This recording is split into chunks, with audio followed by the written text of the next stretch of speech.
Venga. Bueno, ahora sí. Pues estamos ahí. Pues tenemos unos problemas técnicos y nada, ya estamos aquí con Aida Rivas Moreno, coautora de un maravilloso cuento que se llama Un mundo en un día.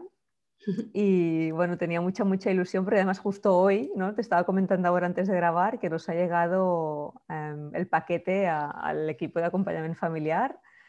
Y bueno, yo tengo ganas de tenerlo en las manos y además dedicado. Así que muy contenta y bueno, no quería dejar pasar, ¿no?, esta semana donde ponemos el género tanto encima de la mesa para poderte entrevistar y que nos pudieras compartir un poquito, pues primero quién eres tú y después hablaremos de este cuento que lo tiene por ahí atrás, después lo cogerá y nos lo enseñas. Ahí es, sí. Sí. Cuenta un poco, ¿no?, a las personas que nos escuchan, Aida, cómo, o sea, quién eres tú, a qué te dedicas, cuáles son tus proyectos. Vale. Bueno, muchas gracias por darme este espacio a mí y a nuestro libro. Y muchas gracias también por el apoyo de acompañamiento familiar al proyecto. Un gusto. Y pues mira, yo tengo un recorrido así como vengo de bastantes lugares diferentes. El feminismo siempre me ha acompañado. Creo que siempre he tenido como esta necesidad de entender la desigualdad de género, ¿no? Y el lugar que ha ocupado dentro de todas las desigualdades. Siempre me ha interesado mucho todos los temas relacionados con la desigualdad social. Y yo empecé pues estudiando economía, de hecho soy licenciada en economía, porque quería entender el mundo, entonces yo estudié esta carrera. Luego te das cuenta que en la universidad, bueno, no sé si te enseñan, lo que es la carrera no sé si te enseña mucho, pero la gente que conocí en el periodo universitario me enseñó mucho. Y a la vez que hacía la carrera necesitaba como otra cosa un poco más creativa, empecé a hacer teatro, empecé a estudiar teatro y ahí pues empezó a crecer también como mi parte más, pues más artística, ¿no? Y también todo lo que está relacionado con la escritura, que siempre me ha interesado mucho. Entonces, de ahí pues ya pues fui pues como viendo cómo podía integrar esta mirada feminista en todos los aspectos que tocaban, tanto en lo profesional como en lo más personal. Me vine a Barcelona y empecé a estudiar también teatro social, ¿no? O sea, como yo todo el rato intento como cómo puedo vincular todo aquello que hago, ¿no?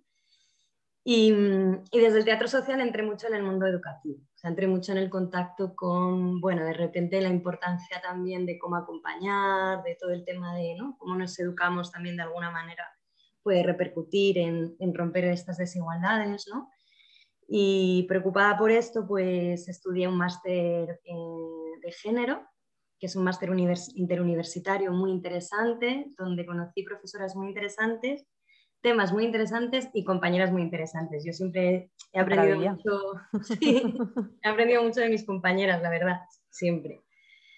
Y ahí ya sí que fue como, venga, voy a por el tema del género como un elemento principal en mi trabajo.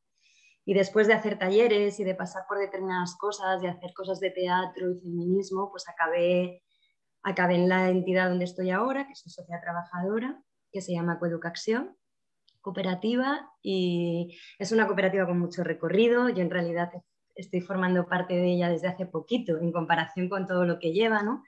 Con mis compis Ana y Alba, y también una compañera ahora que trabaja con nosotras que se llama Laura.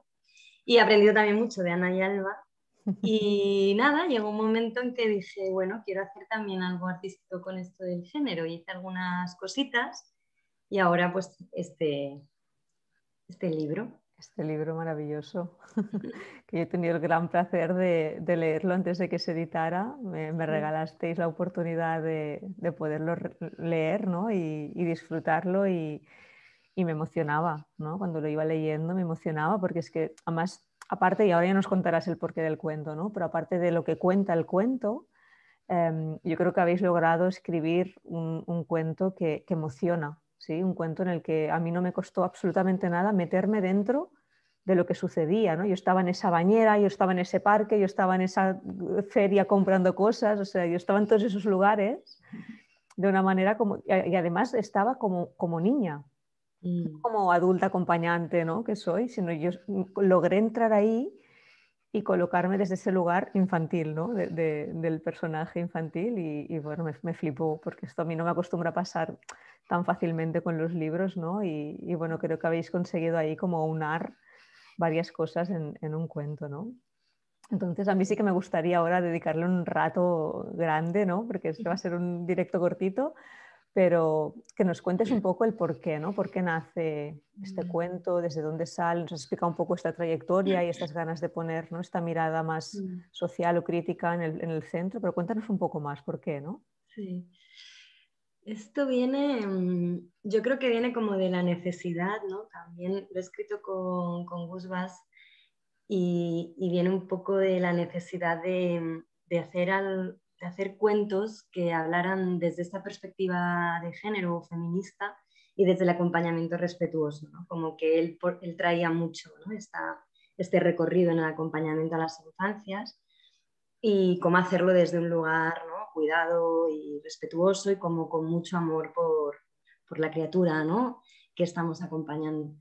Y esto pues cuadraba perfectamente con mi mirada hacia la educación desde una perspectiva feminista y era como, venga, ¿cómo lo hacemos? Entonces, yo en un principio recuerdo que dije, yo no quiero hacer un libro de un niño que lleva una falda, ¿no? Por ejemplo, ¿no? Por poner un ejemplo. No porque tenga nada en contra, sino porque eso ya existe. Claro. Y está muy bien, es muy importante y a la vez yo quería como poner el foco en naturalizar lo más posible ese tipo de cuestiones, ¿no? Porque pensaba que a veces cuando hacemos mucha atención a eso, ¿no?, lo hacemos de una manera que, no sé, que parece como una cosa que se sale de lo natural, ¿no? Que es verdad que se sale de la norma social, pero como que no queríamos poner, yo creo, tanto el foco en salirnos de la norma social, sino intentar pues transmitir la mirada de la criatura, ¿no? La mirada de las infancias, que en realidad es muchísimo más natural, ¿no? De hecho, Claro. cuando yo he acompañado bastantes claustros, y cada vez nos pasa más que cuando acompañamos claustros, los claustros nos dicen, no, pero si en realidad las niñas y los niños no tienen problema, ¿no? O sea, viene un niño, no sé, vestido de una manera que no cuadra, o una niña, algunas expresiones que no nos cuadran por los estereotipos de género, y tenemos más problemas las personas adultas, ¿no?, en realidad, para coger eso, ¿no? Y entonces desde ahí nos salió, también porque creo que las dos, tanto Gus como yo, como necesitamos como poner granitos de arena para cambiar un poco las cosas que no nos acaban de gustar, como son las desigualdades y las discriminaciones. Y dijimos, venga, pues vamos a probar. Y sí, mucho desde el amor, yo creo. O sea, yo cuando me he puesto a escribir estos cuentos, lo he hecho mucho desde el puro amor y la pura empatía. Y al final ha habido algún cuento que me Se acuerdo nota. que... ¿Eh? Se nota. Gracias. Sí, ya ha habido algún cuento que se me ha hecho difícil de escribirlo, ¿no? Y pensaba, wow, qué aprendizaje, ¿no? Me acuerdo uno que la editora, ¿no?, que estamos muy agradecidas también a Polen, nos ha acompañado muy, muy bien y de una forma muy bonita, me decía, aquí falta como, ¿cómo llega eso, ¿no? En este caso era una niña en el cuento, ¿cómo llega eso, ¿no? Y yo no sabía cómo había llegado a eso, ¿no? Y entonces de repente, qué bonito el aprendizaje, ¿no? De ya, ¿cómo he llegado yo hasta aquí, ¿no? Entonces como Claro. tener que hacer una retrospectiva porque cuando era peque no lo había solucionado, ¿no? Porque te hablo, por ejemplo, en el caso del cuento de No se debe llorar, ¿no? Sí, Yo lo solucioné de más mayor sí. y era como, ¿cómo he llegado yo? Sí, Y sí. de pronto se te ocurre la manera, ¿no? Pero ves también cómo te haces trampas y pones solución mágica, en plan, esto. Sí, sí. Y la editora te dice, no, No. esto no funciona. Claro, porque fíjate que cuando escribes un cuento y además cuando lo escribes desde este lugar pues más activista, ese es un camino, es una trayectoria de vida que tú has realizado para llegar hasta aquí, ¿no? Pero claro, cuando le ponemos eso, ¿no?, ese imaginario a un personaje que es una criatura, claro, las que lo leemos no tenemos tu recorrido, ¿no? Y en algún momento es como, bueno, ya, ¿y aquí cómo llega, ¿no?, esta criatura a pensar, a sentir o a decidir eso? ¿No? Me gusta mucho cuando hablas de esta parte, ¿no?, del género, cuando muchas veces hablamos del género y realmente aquí te das cuenta que es un constructo, ¿sí?, que vamos adquiriendo a lo largo de nuestro proceso evolutivo, porque cuando acompañas criaturas en el género, es que lo tienen tan claro, Si tienen tan poco filtro, tan poca carga, tan poco introyecto, ¿no? Lo van adquiriendo pues, a medida que las familias les decimos, acompañamos, ponemos a veces, muchas veces, ¿no? Comentarios peyorativos, pero que realmente las criaturas, ¿no? Hay algo que va mucho más allá de todo eso, ¿no? Es como esa facilidad por aceptar lo que es, sin Sí, etiquetas, sí. ¿no? Bueno, es que no está detrás toda esa carga, ¿no? O sea, como que de repente las cosas tienen una carga, ¿no? Como que hay una pieza de ropa que de repente coge una, ¿no? Todo un simbolismo, ¿no? Por ejemplo, la falda, ¿no? Entonces, Sí. claro, pero esto cuando eres peque, me imagino que miras la falda como algo que tiene vuelo, como algo que, ¿no? Que te permite hacer pis súper fácil, no sé, ¿no? Me lo invento, no lo Sí, sé, sí, ¿no? sí. Pero no le ves toda esta cosa que Mm, después, obviamente, cuando empiezas a socializar y cuando empiezas a entrar en contacto también con otras criaturas que vienen también de otras experiencias, pues entonces ahí vas como modificando, ¿no? Y vas como entrando en la presión de la norma de género. claro. Pero hasta ese momento yo creo que lo ves pues, como ropa, no Mm, sé, ¿no? Es sí, sí, como, de sí. hecho a mí me sigue pasando, ¿eh? Que me sigue como generando mucho extrañamiento esto, ¿no? O sea, cuando me separo de la realidad y digo, qué fuerte, ¿no? O una manera de caminar, pum, desemboca no sé qué, ¿no? Es como, Sí. Cuando es juegas curioso. con este elemento neutro, ¿no? Y a veces cuando también hago talleres con las familias sobre género, sobre cualquier temática, les propongo este ejercicio de que se imaginen siendo marcianos, Mm, aterrizando el planeta, ¿no? Y mirándolo desde esa parte como neutral, ¿no? Que es difícil, evidentemente, ¿no? Pero cuando realmente tomas esta distancia de la que tú hablas, yo creo que es ahí cuando realmente te empiezas a cuestionar de por qué los colores tienen género, por qué la ropa tiene género, o las expresiones de movimientos, o las emociones, ¿no? Incluso que a nivel psicológico sabemos que las emociones son básicas a la persona, no mm, importa el género que tenga, ¿no? Pero la sociabilización, mm. ¿no? En función del género que se nos otorga, nos da unos permisos o nos los quita, ¿no? Sí, Y sí. un poco, qué es lo que queréis, ¿no? Con este libro transmitir en relación al género? ¿Cuál es la intención que hay ahí Mm, puesta? qué difícil. O sea, es que creo que me vienen muchas cosas, ¿no? Porque se dice, tengo millones de intenciones. Creo que es como, son cuentos que son como para leer como con amor y como que sean historias que lleguen a las peques y que lo puedan mirar como, mira, claro, no sé, es que no sé cómo explicarlo, ¿no? O sea, Mm, no es tanto como para hacer foco en lo que decía antes, ¿no? En aquellas personas que no, pues sí que puedes, ¿no? ¿Ves que sí? Sino como para que entre de una manera muy sutil, ¿no? Como para reforzar las miradas diversas que tienen estas infancias, ¿no? Como para decir, hey, hay cuentos que también lo viven así, que también lo ven así. exacto. Entonces yo creo que es desde ahí, desde el empoderar y reforzar, Mm, sí, y también a las familias, ¿no? Yo creo que también son cuentos que están pensados también para las familias y las amigas, ¿eh? O sea, a las personas adultas que acompañan a esta lectura, ¿no? Como para que también tengan una herramienta y también les pueda hacer, ¿no? Como cuestionarse, ¿no? mm. También mira, claro. Y Claro, están escritos muy desde ahí. porque no lo hemos dicho, pero es un libro, lo puedes coger, así vemos que Sí, es un libro, pero que tiene varios cuentos dentro.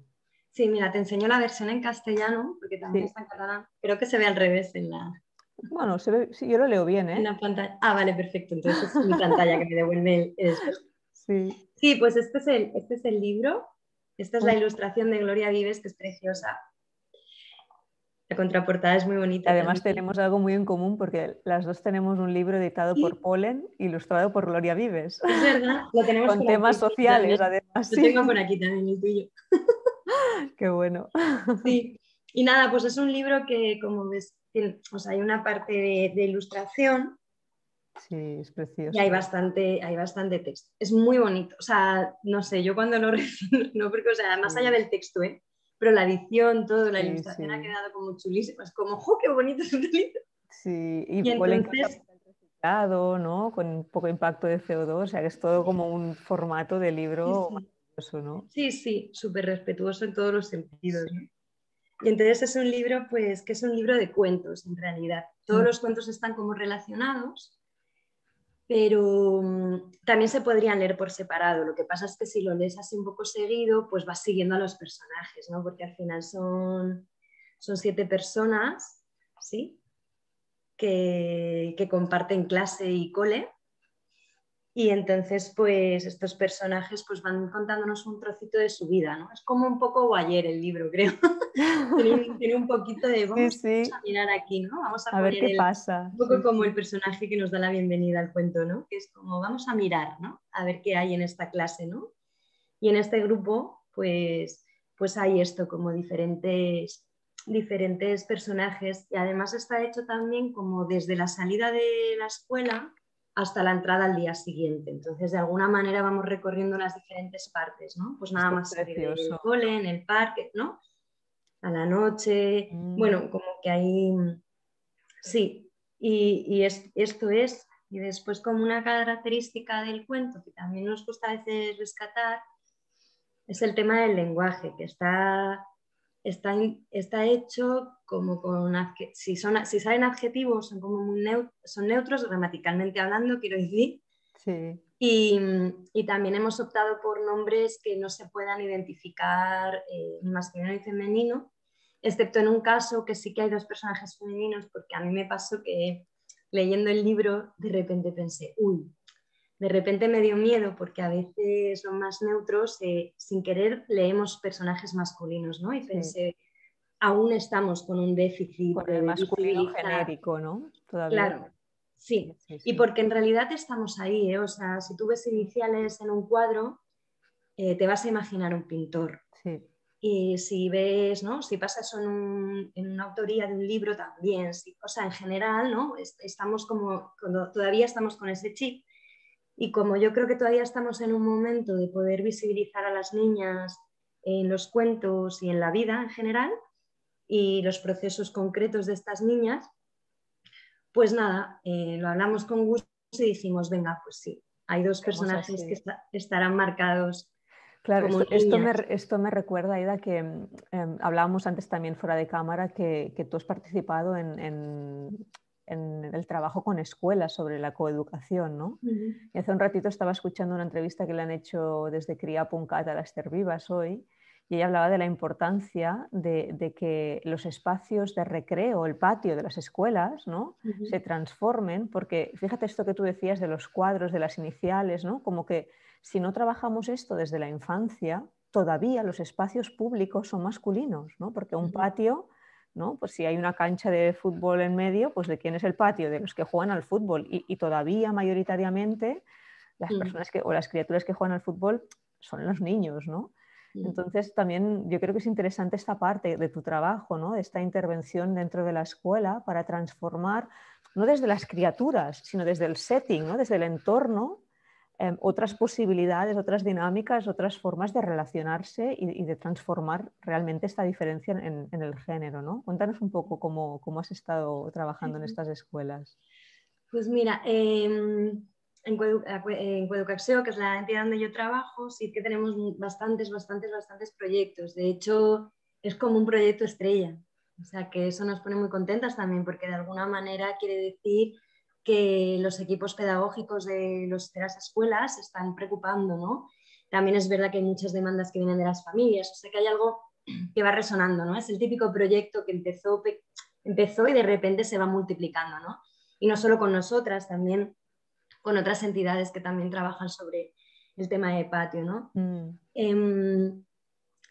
Pues mira, ahora que dices esto de la pista de fútbol, pues por ejemplo, ¿no? Esto sería como un ejemplo, incluso ir un poquito más allá, ¿no? Porque independientemente ya de quiénes son las que lo ocupan, que es importante también entenderlo, es como entender a qué damos prioridad, ¿no? Como qué tipo de actividad se lleva nuestra prioridad, ¿no? Entonces, por ejemplo, yo siempre cuento, bueno, y mis compis también, ¿no? Lo contamos bastante, pero como a mí me impactó mucho la primera vez que trabajé en un proyecto de estos, haciendo como un grupo de infants, ¿no? Pues preguntábamos qué era lo que hacían en el patio. Y las niñas de sexto nos decían, no, nosotras no hacemos nada.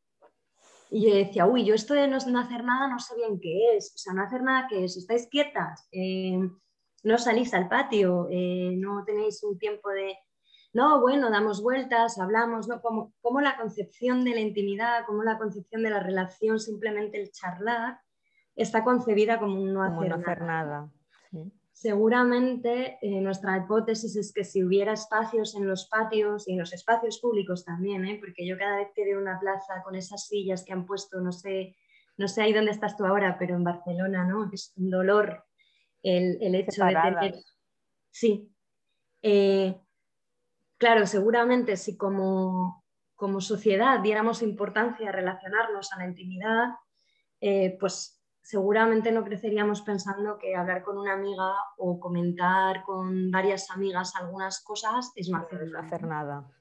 Entonces, Sí, como sí. que nosotras creo que una de las cosas que buscamos también en el trabajo con patios es repensar el patio desde esta mirada, cómo el espacio puede generar exclusiones, como tú decías, ¿no? Mm. Cómo esas exclusiones del patio pueden después trasladarse a un espacio público y qué implicaciones e impactos tienen esas exclusiones, ¿no? O Claro. sea, Cuántas cosas, Aida. sí, Es que no, porque te estoy escuchando realmente y al final, ¿no? Fíjate que también el poder poner la mirada, ¿no? En estas pequeñas, lo digo entre comillas, ¿no? sí. Pequeñas acciones, ¿no? Ostras, realmente puede transformar mucho la manera como generamos esta información en relación a lo que está disponible en ti por el hecho de nombrarte desde un género o nombrarte desde el otro, ¿no? Y como muchas veces cuando hablamos de esto, yo no sé si a ti te pasa, pero cuando sales en entornos donde tal vez no son tan afines en esta mirada o intentas hablarlo en charlas con familias, es como que, ¿en serio hace falta mirar todo eso? Es como, a ver, estamos intentando transformar algo, ¿verdad? Pues la transformación empieza en lo pequeño. Yo no sé si cuando tú eras pequeña tenías unos dibujos, en Cataluña teníamos un personaje que se llamaba el Capitán Siam, que era el Capitán Lechuga. No, no, No lo no los tenías. veía, pero he oído mucho hablar del capitán. ¿No? Y el lema que tenía este tipo era els petits canvis son poderosos, ¿no? Que los cambios pequeños son los poderosos, ¿no? Y yo abogo mucho por esto porque realmente es una acumulación de transformaciones la que va a cambiar el mundo, ¿no? Sí. Yo Entonces, entiendo que es difícil, También, también lo solemos decir, yo lo digo mucho últimamente, que la transformación que buscamos no va a ser fácil porque al final es una transformación radical del sistema. claro, Entonces, claro, no claro. se trata, ¿no? Como de añadir a las niñas a la pista de fútbol o no se trata de añadir a las mujeres a la esfera pública, sino No, de reconceptualizar la pista de fútbol o exacto. el patio, reconceptualizar qué es la esfera pública, ¿no?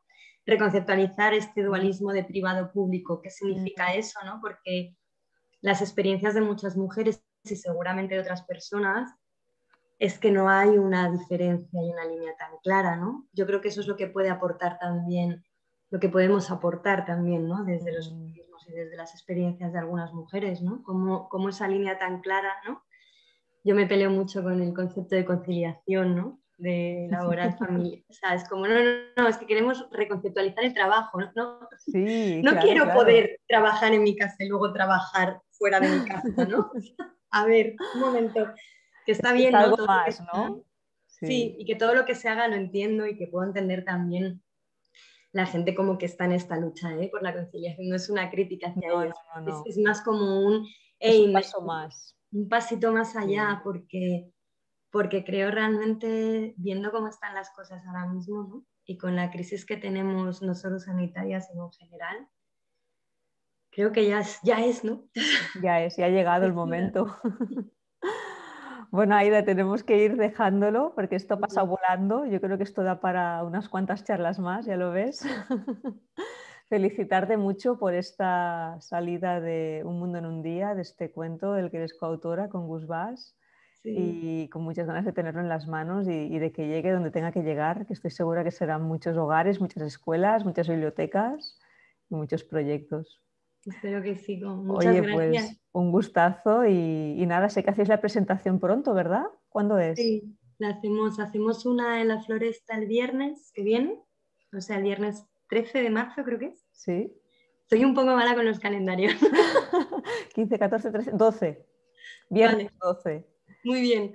Y, y la otra la hacemos el domingo en un espacio muy querido para us, que es Chantala, Es verdad. una En el escuela. Poble, ¿no? En Barcelona.